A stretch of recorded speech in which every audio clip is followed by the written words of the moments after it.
So to bounce off the last video, there was some talk on whether or not Arturia knew the kingdom was gonna fall. I addressed it in the video. She did know. The novel further confirms that Merlin told her. What he didn't tell her is to what extent. You know, Merlin is an incubus. He has his clairvoyance, which means that he receives his prophecies. Now, to what degree he knew about the situation versus what he told her remains to be seen, but if you ask me, I feel like he knew far more than what he was leading on. And that's one of the main reasons why I love all three of these characters. The role that they play as a jester of sorts. I feel like Merlin is one of the most dangerous characters in the series because even if he knows the whole thing, he's not gonna tell you. In fact, he even mentioned that he would rather lie or not speak on the situation at all when it comes to direct human affairs. Why? First off, he's only half human. He's not a deity, which is an overseer to humanity anyway. He's a demon, so he really has no call in the matter to begin with. The other half is that he would find it far more interesting to see how things would pan out. If you ever notice, Merlin never really seems pressed about anything. If a character has the upper hand on him, it's less of him being frightened and more of him being like,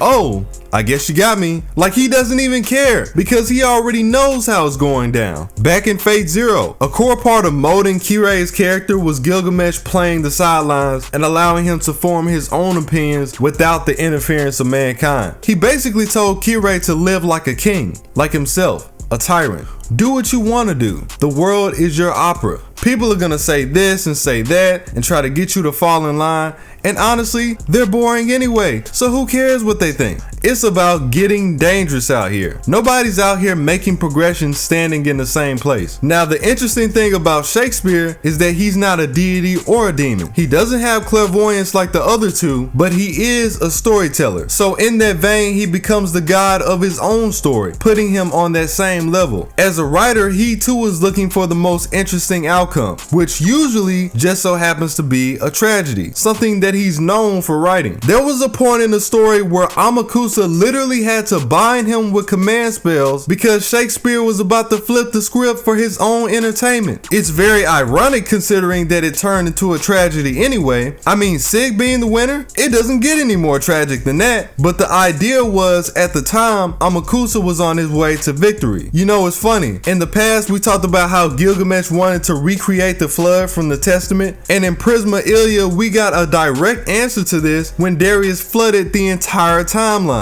essentially turning it into a lost belt. He stripped the lands, he stripped the people, he stripped the water, everything, leaving Ilia as the last human on Earth. But Gil saved her. That's the thing. Before, people were constantly complaining, oh, Gil doesn't understand what's going on. Look at his unnecessary hubris. He got what he deserved. These are not one-dimensional characters. Look at his frame. Look at the way he acts. He's visibly watching the world come to an end and he has no emotions about the situation. But people were making it seem like he gets off to seeing the destruction of the world. It's way bigger than that. The counterforce, Tonica, is literally working side by side with Gil, saying, don't you want to see how things play out? Because it knows his position. It knows what he stands for. They are more so figures that will tip back and forth on the scale in relation to what the main characters are going through. He even tells Ilya, okay, so what are you going to do? If you want to face the end of the world, I have no problem lending you a helping hand. Or if you want to roll over and die,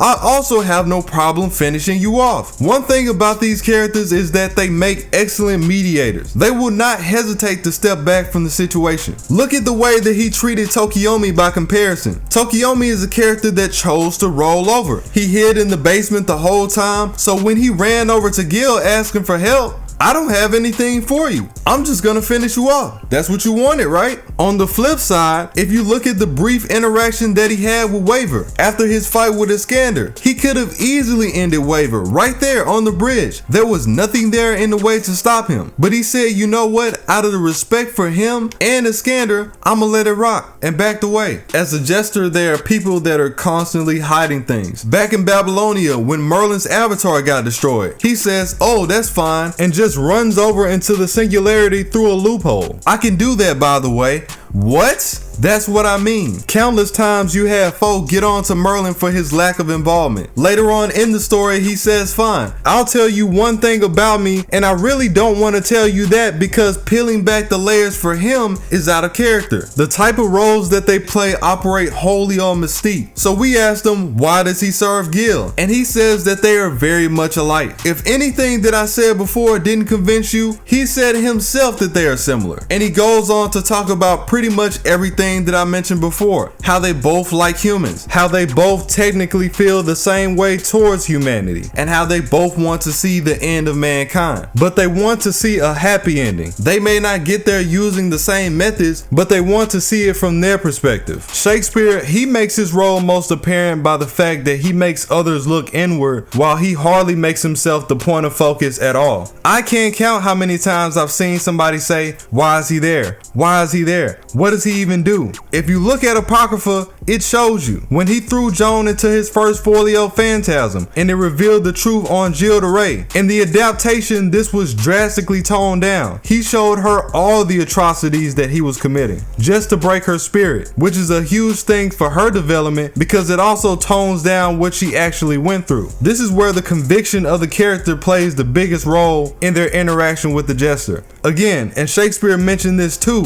the fight was never supposed to be Sig versus Amakusa. It was supposed to be Joan versus Amakusa. That's how they were going to win. When he showed her this, it was really a make or break situation for her entire character and would define the end of the story. Luckily, the passion, the conviction that Laetitia had, because Joan did possess Laetitia to become ruler, the passion that she had was able to help her override the situation and pass the torch over to Sig before it was too late. Had she not done this, then they would have lost. Prelati from Strange Fate has been in these situations. One of the first events that come to mind specifically is when they tried to show Richard the Lionheart the Fourth Grail War to break his spirit. Because of his background, he's a King Arthur fanboy. They showed her confusion, they showed the Banquet of Kings, and with King Arthur being the model of how he views success, this could have easily foiled his position in the war. Not only did it not work, but it brought out a greater ambition that made him support her even more. He goes off into a whole rant about how great she is even with her loss. What an incredible take. I couldn't have said it better myself. The point all starts with their resilience. The jester is a necessary element. They make characters blossom in a way that they couldn't have if you just solely focused on them. And of course, they're able to constantly get across an interesting perspective due to their neutral standpoint. They're the anomaly. They're the ones that are more than likely to jump out and do something or say something crazy before anybody else. It's only natural. Gil placing his points out in front of Kirei is one of the most important parts of his development that will lead to him becoming the necessary friction that we see in Stay Night. Let's be honest, these guys don't get enough credit.